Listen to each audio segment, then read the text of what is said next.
It's going to be pretty quick. It ties into some of the thoughts I shared earlier today on the 7 ways to have the most fun year of your life for business and health. I think these are things that most of us here can relate to very easily, and hopefully you find it really practical.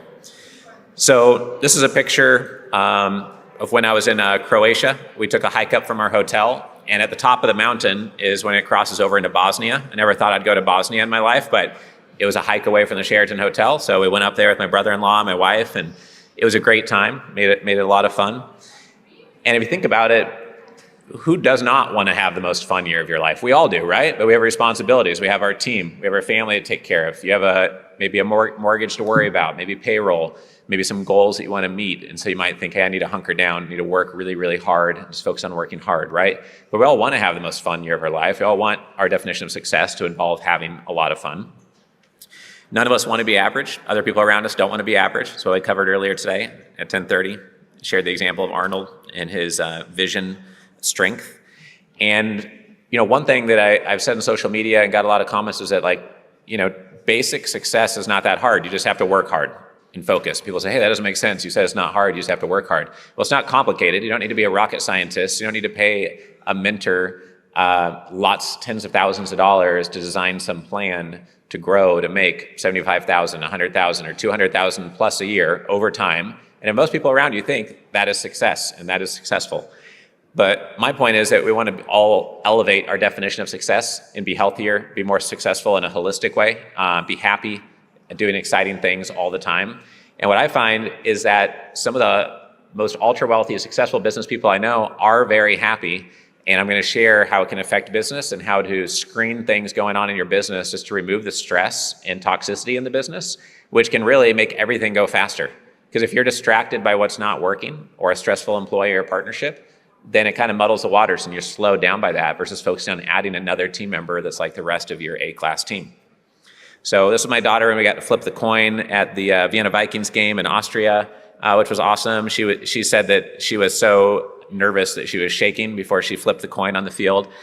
So we had to practice on the sidelines. And so that was a lot of fun. It was just a fun, unique experience to take her to a Centimillionaire Strategies conference. This is us doing a lemonade stand just about 3 weeks ago in Scottsdale. We brought in $250 in about 2 hours, 2 hours and a quarter. And every time we go, we come up with some new strategies. This time they had a little sign that says, please help us go see Taylor Swift. Some people gave money just for that. And she's a billionaire, so I support it. I was against it until last month. So they have a lot of fun doing this. They get excited by it. They're not the best at being very outgoing on the sales pitch, but we figured out how to automate the sales pitch, not using AI like every company claims to use. But we have Lemonade Depot signage. The price is on there. It's only $1 a cup. We get $5 and $10 and $20 bills all the time. People say, oh, I support women entrepreneurs. We'll probably make a new sign next time that says support women entrepreneurs, just to encourage that. They want new iPads, but they're going to buy them themselves. I don't care if their screen's cracked. You want a new iPad? You do a couple lemonade stands. And our goal is to make $1,000 in one weekend doing lemonade stands.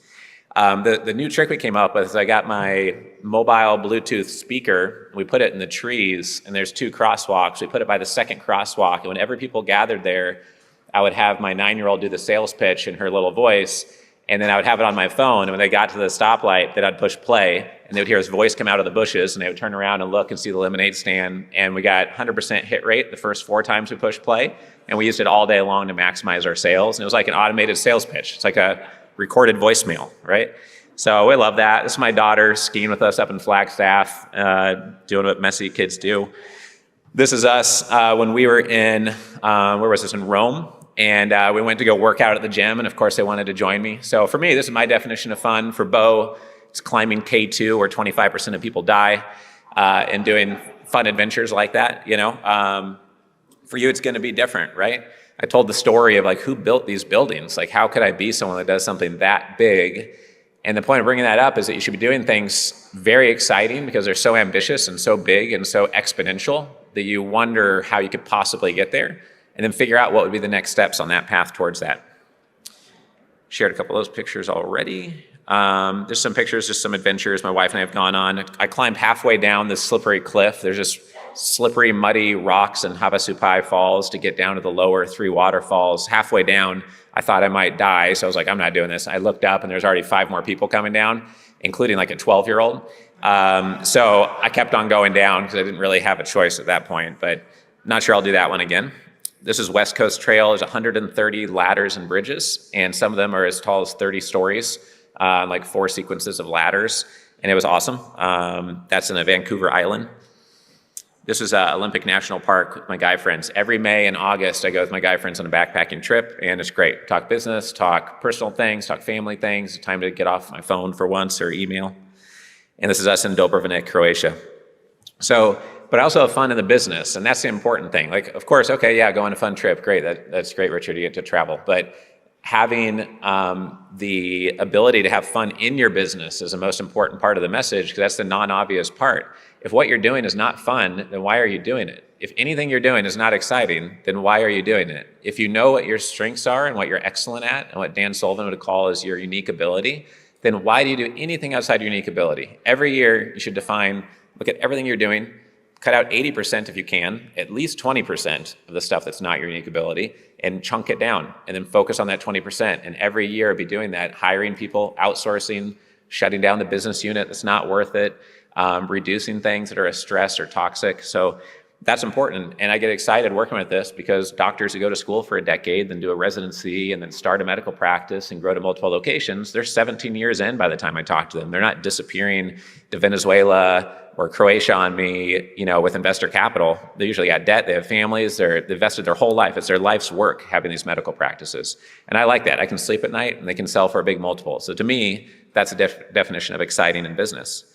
Interviewing billionaires. Like, why does Richard Wilson own billionaires.com with a few investors that are here in the club? It's like, why doesn't Goldman Sachs own this? Why doesn't some billionaire own it? Like, everyone would like to have more relationships with billionaires, unless you're, Mark Cuban or Elon Musk yourself, and you can have all the relationships you want. Everyone else needs more relationships. They need distribution. So we shouldn't be able to have this, and we do somehow. And that's exciting. So we want to encourage you to do the same thing.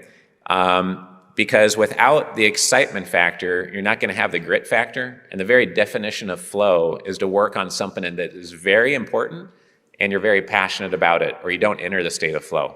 That's when I get on an airplane, it's a 6-hour trip, we land before I know it, and I've knocked out tons of work and messages and exciting progress on things. And I don't really see it as work. It's like an exciting adventure, exploring this, exploring that. If something becomes tough, you might have to work through it. But if it becomes too toxic or negative, et cetera, then you just duck out of it and say, okay, we don't need this inside of our universe, right? So I encourage you to do the same. We've talked to hundreds of medical practice owners to close just 6 platform deals to get us minority, 20% and 50% equity stakes in 28 medical practices. To get billionaires.com, as I shared, 152 emails over 12 years. For billionaires.com, we've sent 9,000 emails to get 27 interviews done. Not the best hit rate, but hopefully that goes up and we get some referrals to get more of those done, right? But you wouldn't do that unless you're excited about it. So that shows why it's important. One thing I'm trying to do is inject my brain with an hour of billionaire mental models every day. I listen to the books at 2 or 2.5x speed, so it's really 2 hours or 2.5 hours of billionaire ideas, trying to get input in my brain every day. I don't always get to that. But if you're not working on the exciting projects, things are going to go slow, and it's going to be a brutal slog, basically. So since I started our business, I've sent 161,000 emails. So it's not through our CRM. It's just one-off emails that I've written, one at a time. And I'm sure you guys can see where you've had success. It took similar determination and keeping at it over a long period of time. Munger just passed away. I think it was like social media and everywhere was blanketed with notes about that because people respected him so much. And one of the things he said in one of the many videos that people were releasing on social media, which, by the way, what a legacy that Munger leaves if people react that way when he passes away, right? And they would share all of his insights. But he also talked about how being good-natured was a really important strength. He talked about having a sense of humor, and what's the point of doing it if you're not having fun? This is one of the smartest, most successful investment human beings on planet Earth, saying you have to have fun and have a sense of humor and be good-natured, right? That's what we've been talking about through the whole conference, that we're trying to go out of our way to help good people, et cetera. So it's not just like a nice thing to do. It's like what Bo was talking about. It's an advantage on your IQ and your thinking. Just like if you don't sleep enough, your IQ goes down just as much as if you were drunk, right? Same thing as if you're always unhappy and don't like what you're doing, don't like your partners, and not excited about your project, then imagine what that does when you compound it all. If you have mediocre employees, if you have bad deals, if you have energy vampires around you all the time, if you let negative media into your brain more often than billionaire mental models, those are all things that infect your brain. And if you have a great team, it's like an immune system. A new team member will not survive in that petri dish. They will be kicked out without you having to do anything. And they'll probably quit, or your team members will tell you what needs to happen. So sometimes there's an employee who creates great results, but just really hurts the company culture. We've all had to deal with those before.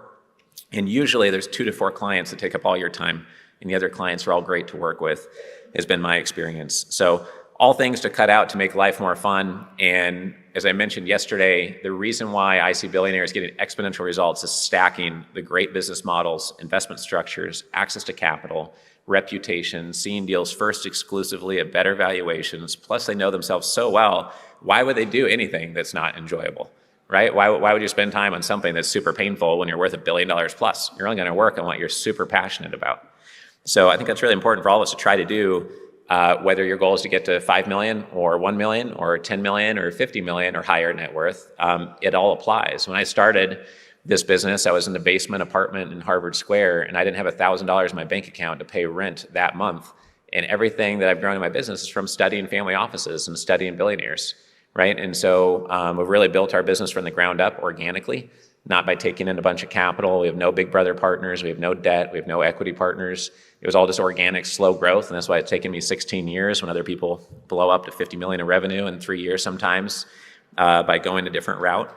So I get excited studying all this stuff. And there's many reasons why you'd want to have the most fun year of your life, but sometimes defining how you're going to get there, I think, is important. And there's been several people that once we mentioned this message and the message of being ultra healthy, like one of our members, don't want to put him on the spot, is here in the room. He's lost 65 pounds in the last 18 months because he heard this message at one of our mastermind events, right? And what you need to do to cut out of your life to have the most fun year of your life is going to be different than what it is for other people. But you probably want your legacy to be about not just work, work, work, and your whole life should be work, work, work, have no fun, don't do things for other people, don't do fun things for yourself, don't be a happy person, don't have a social life, right? Almost none of us want that. For me, I had to quit 2 boards. One of the boards I quit is someone here in the room. We're still friends, but I was spending 4 hours a month on board calls that I think could probably be done in an hour or less. And I just felt like I was spending all this time to build someone else's business I didn't have equity in. They paid me an amazing amount per hour for my time, but it was just painful to be on the call 4 hours. And I'd find myself want to kill off emails while I sit on these long board calls and people would talk slowly about issues that we've already talked about, you know? So I still respect them, like them, et cetera, but I turned down money just to regain more sanity and fun and build our own business versus spending time being on boards and building other people's businesses. Joel Nagel has sat on over 30 boards. I think he's off all of them, but just a couple now. So he's decided the same thing with his investment of time. I cancel all meetings I don't want to go to. I'm just not going to go to meetings I don't want to go to. I'd rather have a smaller business and just enjoy my day and only do exciting things with people I want to do business with. Only work on exciting projects. Fired stress from my team and my client list. That's why we have a great team. That's why the event goes relatively smooth, and hopefully you're all having a good time here. And a real big commonality among billionaires is not just the curiosity, but it's the level of excellence they expect from people. If you read Steve Schwarzman's book, What It Takes, he's a founder of Blackstone. It's one of the top 5 billionaire books I've ever read. He talks about how anything less than excellent is not acceptable. And I don't rail against my team if something goes wrong here, but we take notes on it. How do we fix that process? How do we adjust things? And right away in real time, we're saying which speakers are doing an amazing job. I thought Pierre was very tactful on stage. If someone was talking too long, say, oh, I'm going to interrupt you right now, and we're going to keep on moving along with the conversation. I thought he did an amazing job of that, and I told my team that we should have Pierre back. So I'm sure you guys do very similar things. Last point here, one of my themes during COVID was just do it. I had delayed a long time on some ideas, and I realized, man, I'm 14 years into this thing, 13 years into the thing. What am I waiting for to turn 50 before I do some of these ideas? So that's when we bought commercialrealestate.com, bought billionaires.com, quadrupled our social media presence, bought social media assets in dentistry, and really been growing much faster and being a little bit more transparent with what I care about on the health side, and having fun while also making your business actually fun to run, which usually means you're running a better business. So I would encourage you to write down a couple of ideas. I'm sure you've been thinking about them as I'm talking about quitting a consulting engagement, that it's like part of your brain, because all of us had to be resourceful to start our businesses, turning down small or now moderate amounts of money. You're not used to doing that, but have more of an abundance mindset and focus on what's working, what's exciting, what your biggest strengths are. Sometimes it takes a little courage to know that your own business is going to fill that gap instead of selling your soul by the hour to build somebody else's business, right? That's something I really try to get away from. So it might mean quitting a board. It might mean firing a team member next week. It might be ending a partnership. It might be focusing on 3 things instead of 7. For you, it's going to mean something totally different than me. But I hope this message kind of resonates with a few people here in the room. I'd love to hear how it does with some. I had someone come up to me in the hall that said 1 year ago, they met someone for dinner downstairs at Loma, and today they committed $6 million to fund their venture, their real estate venture. They've been under due diligence for a year. I also met someone out in the hall, shook my hand and said, 1.5 years ago, I talked about having an accountability partner that for 13 years I have a call with every Monday, and we set our number 1 goal for the week and keep each other accountable. And this time of year, we have all of our goals for next year established. So January 1st hits, and we're on version 8 of our annual goals and hitting the ground running.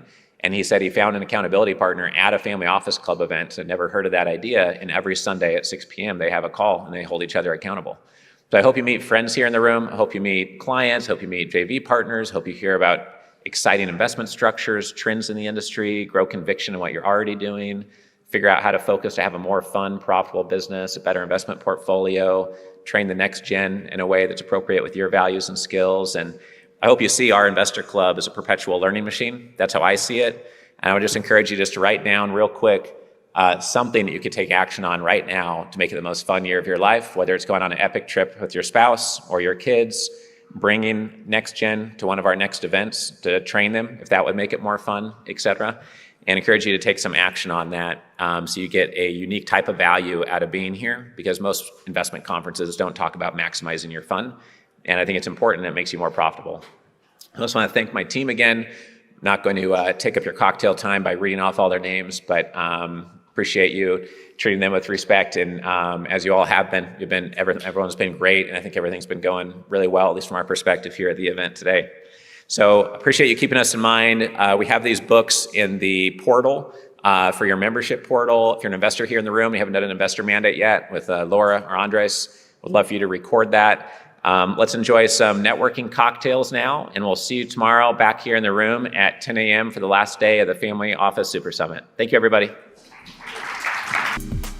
Join the Family Office Club by visiting familyoffices.com. We look forward to seeing you at our next live event.